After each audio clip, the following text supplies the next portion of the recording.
Okay, in the last video we looked at factors just impacting demand. This video we're looking at factors that are just impacting supply. When we're looking at supply side factors, we're talking about if they're more favourable supply side factors, boosting our productive capacity, shifting supply to the right, and less favourable, shifting supply to the left.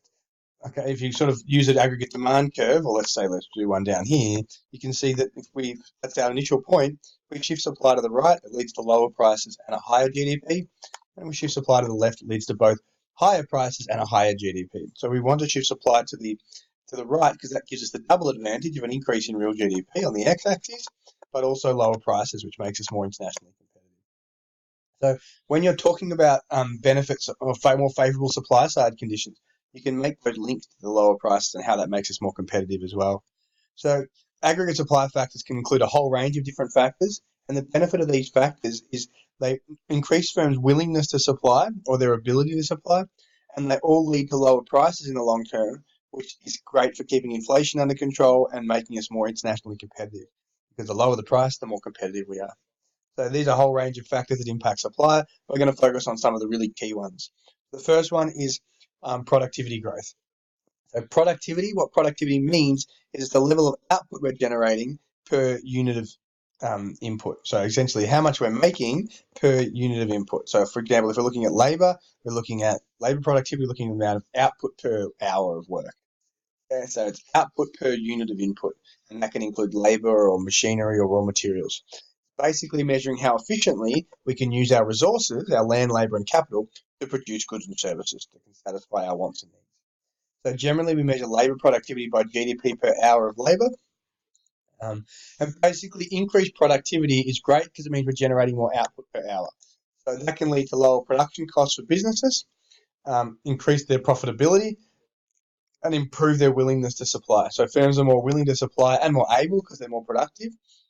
And this helps to boost our productive capacity. It also leads to lower prices, which should boost our international competitiveness, and that creates jobs and incomes throughout the Australian economy. So the key things you want to state is what productivity means, so it's output per unit of input, or how efficiently we're using our resources to produce goods and services. Make it really clear that increased productivity lowers production costs, and then that flows on to increased willingness of producers to produce, which can then flow on to lower prices.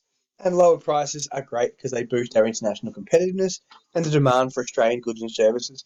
So any supply side factor, this is a really key point, any positive supply side factor, you can link it to the factor that leads to lower prices and makes us more internationally competitive. So that occurs for things like lower wages, a lower minimum wage, productivity growth, access to new resources. All of those things lead to lower prices, and that leads to more demand for Australian goods and services.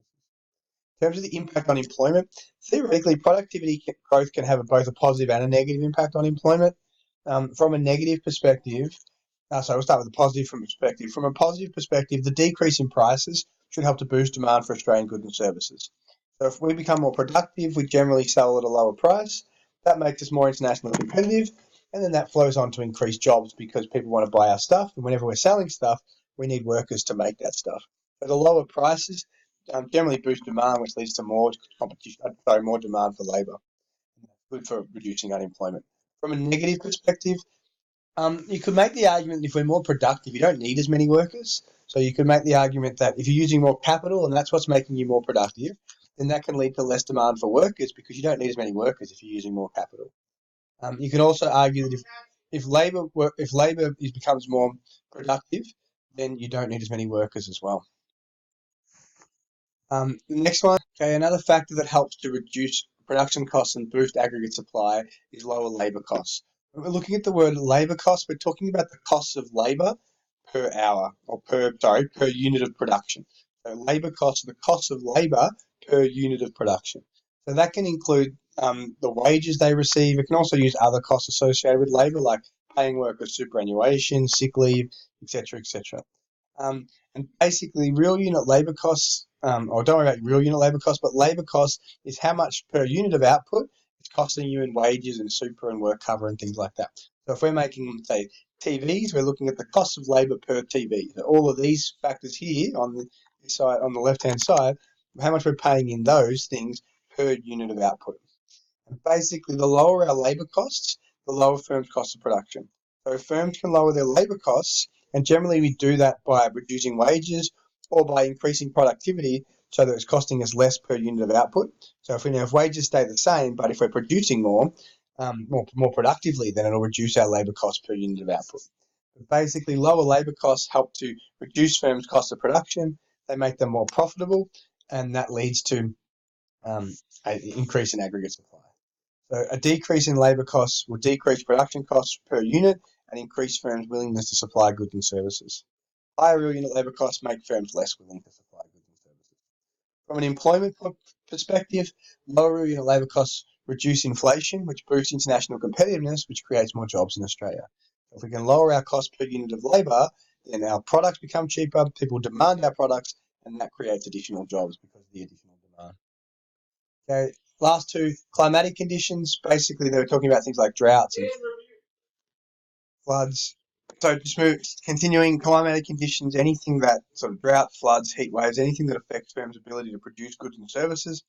And basically, negative climatic conditions hurt aggregate supply. So they lead to widespread damage of resources, often land resources, but can also affect labour resources if there's people injured or there's deaths associated with natural disasters. And basically, they limit the supply, they limit the availability of natural resources, so they can often lead to water being depleted or destruction of crops and other agricultural resources, and that reduces the ability of producers to produce. So the decrease in production then leads to higher production costs for businesses, and that means generally higher prices, which reduces firms' willingness to supply and also can hurt our international competitiveness. In terms of the impact on employment, the higher prices can often lead to businesses closing down, reduced profits and more unemployment. That can also reduce our international competitiveness, which reduces exports and leads to higher unemployment as well. So basically, really simplistically, other countries don't want to buy our exports because of the higher prices, and that leads to less demand for Australia's goods and services. Natural disasters reduce agriculture, mining, tourism, and all lead to a decrease in our GDP. Sometimes natural disasters can lead to a quick increase in aggregate demand because you have to rebuild a lot of the stuff that gets affected. But overall, it's bad for supply and bad for our productive capacity. Participation rates. Participation rates are a supply side factor, and basically what it means is what proportion of the population that are over 15, so everyone over 15, what percentage of those people are either working or actively looking for work. And essentially, when participation rates go up, it means that there's more labour available. So there's more workers that want to work. That helps to increase productivity as there's more competition for jobs and more skills in the labour force. It also helps to lower production costs for firms, which makes them more willing to supply goods and services. So essentially, when there's more participation, that leads to more competition for jobs, and that helps to boost productivity. It also helps to keep wages down because there's more supply of labour. So think of it like shifting the supply curve to the right. That helps to keep wages down, which is the price of labour. And both of those things make firms more willing to supply. So increased participation, supply shifts to the right, it leads to higher productivity, it leads to lower wages, and that's all good for our supply potential. In terms of employment, it's kind of pros and cons. The pros being that the increased productivity helps to lower labour costs, which helps to boost demand for our products because of cheaper, lower cost of production, and that helps to boost demand for our exports and create more demand. But from a negative perspective, it can also lead to more competition for jobs. So if there's higher participation, there's more people competing for the same amount of jobs. So that can lead to more unemployment as well. Thank you.